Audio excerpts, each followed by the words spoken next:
Chapter 9. 420 million. On October 26, 1989, Rabbi Herbert Friedman sent the following letter to Elie Wiesel, renowned globally famous Holocaust survivor. Dear Elie, a long time ago you had a conversation with me on the subject of the Young Leadership Cabinet, which I was then organizing for the UJA. Your thesis was that it was more important to teach them Judaism than anything else. In my second Gilgul, I am doing exactly that. The Wexner Heritage Foundation was established by Leslie Wexner and myself a few years ago to provide a deep and serious Jewish education to small groups of 40-year-olds. We have such groups functioning already in 13 cities. The curriculum is Bible, history, thought, Talmud, religion, and modern Israel. The teachers are very good, and you would know many of them. The groups meet in seminar fashion bi-weekly over a 2-year period in their home communities. It is a joy to watch them soak up the readings and discussions. Periodically, we gather several cities together for a weekend retreat. The next date for such a gathering is February 10th through 12th, 1990, at a conference center near Houston. The audience will be about 200 of these carefully chosen adults. A dozen faculty people will be leading small workshops. The overall theme is Crisis and Leadership in Jewish History. Each faculty person will offer his group of students 2 examples of great leaders and the crises they faced. Then the analysis will start. This conference will have only one speaker addressing the entire student body. We want that speaker to be you, on Saturday night, February 10th. I will call you within a few days to answer any questions you may have, discuss any details, and receive your reply. With best regards, Herb.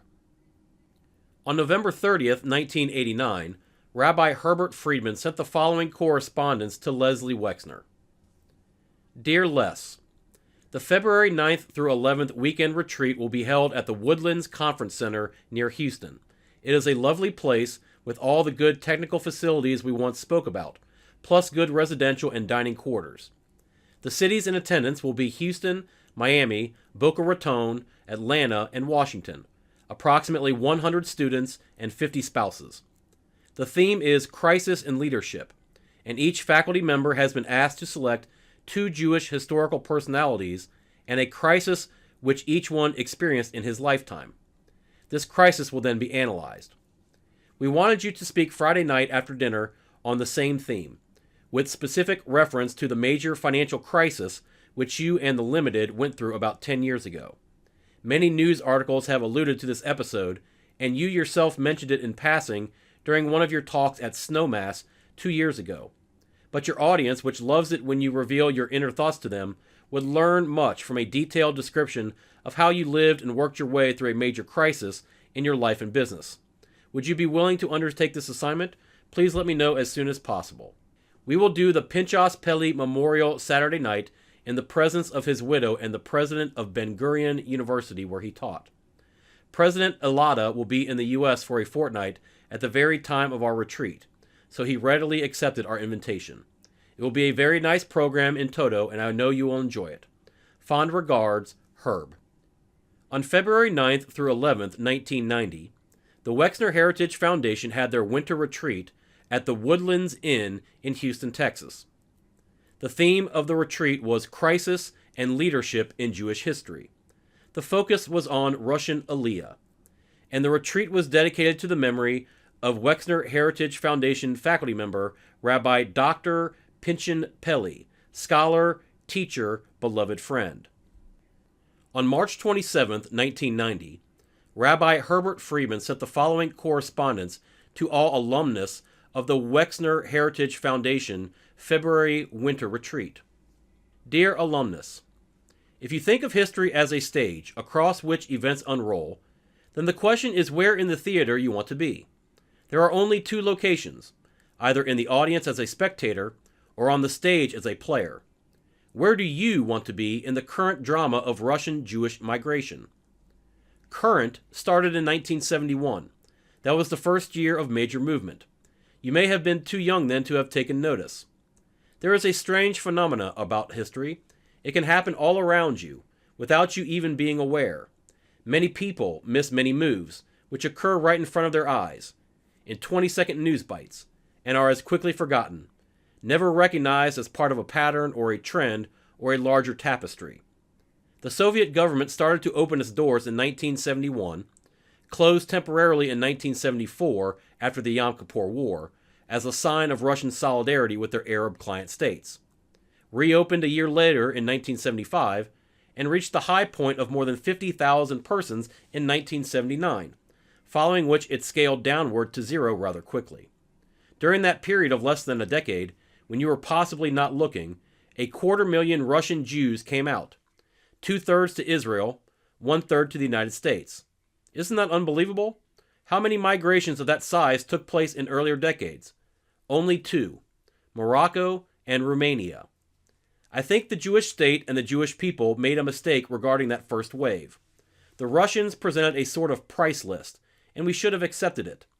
They explained that their government had spent money on the education of the Jews, who were leaving and taking their knowledge and skills with them. These emigrants would never be making any future contribution to the Soviet GNP. Therefore, the Russian government would like to recover its investment in them.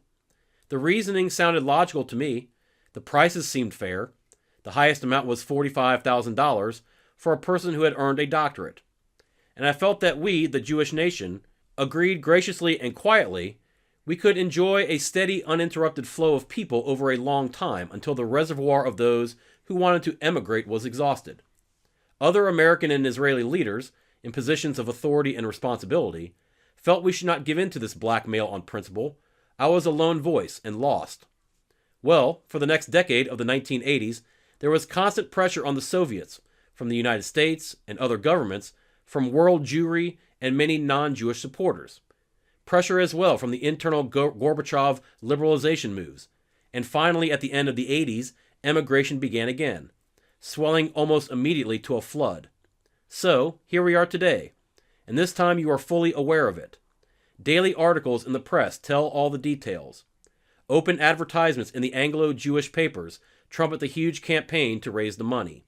The Arabs threaten to blow up Hungarian airplanes carrying Jews en route to Israel. By the way, do you remember the Arab attack in October 1973 on a train carrying Jews from Moscow to Vienna, killing several immigrants plus some Austrians? Chancellor Bruno Kreisky talked about closing Austria as a transit point, and Golda Meir flew to Vienna the same day in a failed attempt to dissuade him. This was the Wednesday before the Saturday of the Yom Kippur War. Arafat protests against Russian Jews going to live in the West Bank settlements. What business is it of his where Jews settle? Once again, the whole world talks about Jewish matters. We are always the object of public scrutiny. How curious. They can never seem to get enough of us. Should we be pleased or annoyed? Leaving such questions aside, the real issue now, with history swirling all around us, is the significance of our participation, yours and mine. No one of us should be sitting in the audience. Every one of us is a player, and should be on the stage, in whatever role. Be a bit player with a small part, if that is all you can do because of constraints, or be a lead player if you can. Don't wait to be asked. Call your federation director and volunteer to raise money. Volunteer your own money. Beg for an assignment. Call your family agency director and ask what you can do. Find apartments or furniture. Provide transportation. Call the day school or the congregational school and offer to help in whatever way with the intake of immigrant kids for a year or two. Call the vocational agency and offer to find jobs. There will still be 40 or 1,000 Russian Jews coming into the United States during 1990, in addition to the multitudes in Israel. The Jews are leaving Russia out of fear of an uncertain future. Welcome them with a love which will wipe out their fear. You are leaders. Go out and lead.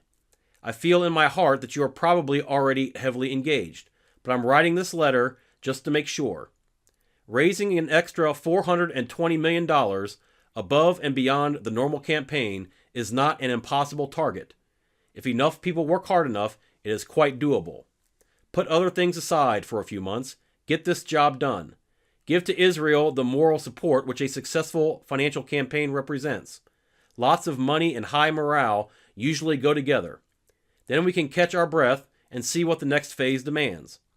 I think we need a ship, traveling weekly between Odessa and Haifa, carrying 2,000 passengers. In a year, that means 100,000 people. 2 ships means 200,000. I am pressing for that. Each of you has ideas. Put your leadership hormones into high gear. Your adrenaline will take you to whatever goal your brain directs you. Don't miss this historic moment. The emigration of Russian Jewry, mainly to Israel, is the major post-Holocaust move of the century, second only to the establishment of the state itself. Go, be part of it. God bless. As ever, Herb.